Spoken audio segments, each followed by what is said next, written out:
So was there a particular question that you want to deal with? Well, it sounds like they're having questions. They wanted like clarification on something that we were talking about with like health reasons and stuff.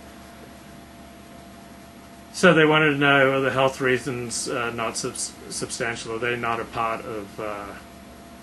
They're not a part of the reasons for the dietary laws. Right. Okay. So I just want to clarify on that because I think it's this user named Baba Metzia, and in that who says in the Talmudic times it was thought unhealthy to eat meat with fish. So I just want to clarify what I meant by that because that's a very good question out there.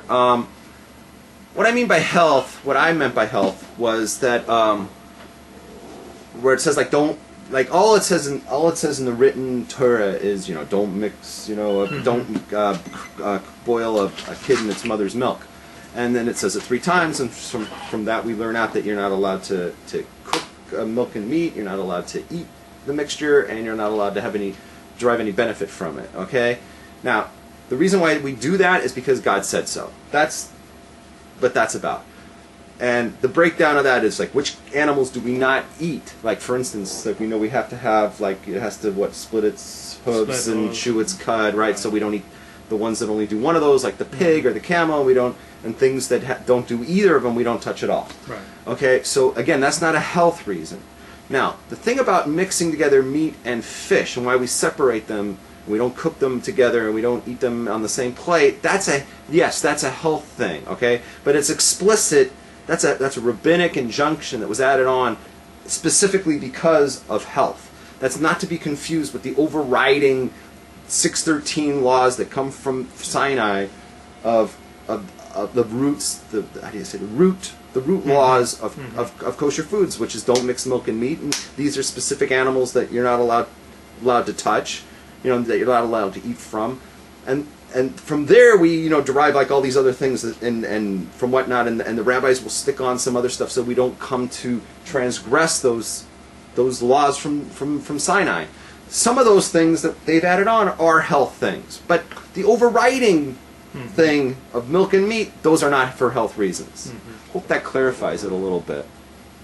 Now I'm a big proponent of trying to dig out reasons behind laws, but just because you feel like you have reason to believe that you've uncovered a reason behind a law does not then mean, oh, okay, I'll just go to the spiritual truth of the law and then I can skip the actual law itself. So I am not advocating that. So even if the dietary laws have some health benefits, even if we feel like we can detect reasons behind various laws, I'm not then advocating, okay, go to the spiritual truth behind these laws and don't worry about actually fulfilling them. No, that's not Torah, that's not Judaism.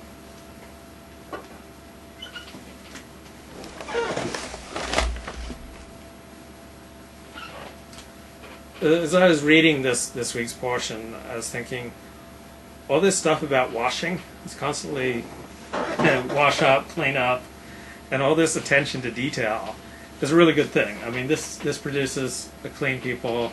This produces sanitation.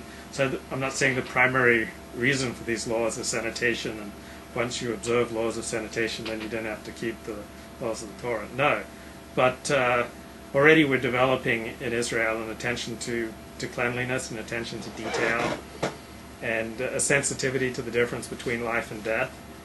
Also that there is a reality beyond the physical, that there is such a thing as contamination and impurity, even if you can't put your finger on it, it's there. Like I draw an analogy to money, that if you make money through immoral means, which I have at times, that money will become contaminated, and you're bringing contamination into your life, and this will probably negatively affect you and those around you.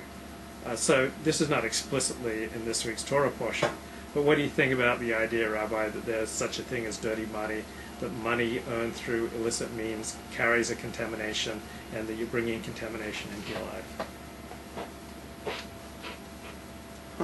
I'm thinking back because there's something I once learned somewhere in a Gemara somewhere, and I can't place it. I'd have to look it up later. I don't even know where to look, but there is something along the lines like They said something like if you get money through like a bad means, you'll never see a siman bracha from it. But I don't want to be quoted in the exact wording. Like a siman bracha is a, how do you say it in English? I don't know. You will never It's a see like blessing. a good thing that'll come out of that money. Mhm. Like if you stole money or something like that, you know, it's not going to it's not going to benefit you Mhm. because there's no siman bracha from it. Mhm. And it's also, we have another thing, like if you take the money, like if you steal something and you use the money for a mitzvah, Mhm. you're not gonna get any points for doing that mitzvah. Like if you buy like a lulav, like you steal a lulav, right? You steal the money and you buy you use somebody else's money or somebody else's lulav against their will. You can't do a mitzvah with it. So because we have a rule, it's ein mitzvahs habas ayidei avero, that you can't get credit, you can't get points for fulfilling a commandment when you're doing it through a sin. Mm-hmm. If you're doing a transgression to fulfill a commandment, you don't get credit for the commandment, but you do get credit for the transgression.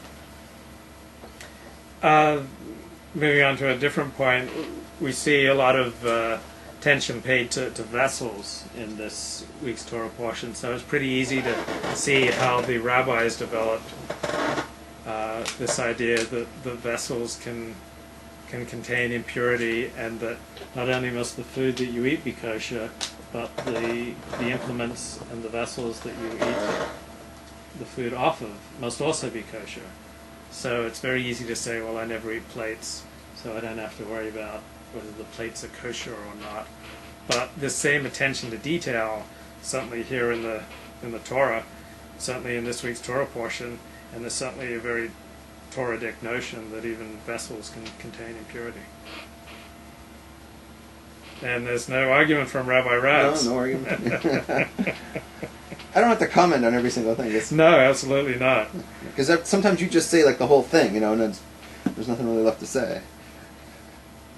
And there's Rabbi Yochanan in the Gemara, in the Talmud, who says about the law of the red heifer. He gave one explanation to the Goyim. I don't remember exactly which Goy he was talking to, but he gave some elaborate explanation about the red heifer to this Goy. And then his students questioned him and said, well, how can you say this? And Rabbi Yochanan said, well, that was just an explanation for the non-Jew. In reality, the this law is the decree of God, and man has no right to question it. That's right. And so now knowing that, how do you explain this conservative rabbi? Well, it's like people often say the Talmud says, but it's always a rabbi in the Talmud who says. So I think Rabbi Yochanan is certainly one valid perspective from the tradition, but I certainly also do not think that he then invalidates all different opinions on the issue from kicking them completely out of the Masorah, out of the tradition. Rabbi Yochanan has his very definite perspective that the law of the red heifer, man cannot question that it's the will of God. But just because one rabbi in the Talmud says something doesn't make that binding on all Rebbeim and all Jews throughout all of history. That as though that's the only perspective on this question. Right. You mentioned an interesting thing that we have. We have what's called a Masorah. Tradition. Masorah is a Torah tradition. It's passed down from generation to generation. Like I said, it speaks about, the Talmud speaks about how King Solomon couldn't understand the red heifer. We have Rabbi Yochanan in the Gemara says he can. I come from this Torah tradition. So I would ask, where does the tradition that, let's say this author that you are quoting, where does he learn it from? Where does he get his tradition from? Well, first of all, there's nothing in the Tanakh that says we should not try to understand the laws of God and reasons behind that. That is a post-Tanakh development. So that would be the first point. Second point. Wait, let me ask you something, because I don't understand what that means. What is a post-Tanakh development? There's nothing in the Tanakh that says that we can't understand God's laws. There's nothing in the Tanakh that says that we should not try to understand God's laws. Okay, but here's the thing, and this is very important. Judaism is not a biblical religion. Judaism is a Talmudic religion. This is a very important nakuda. This is very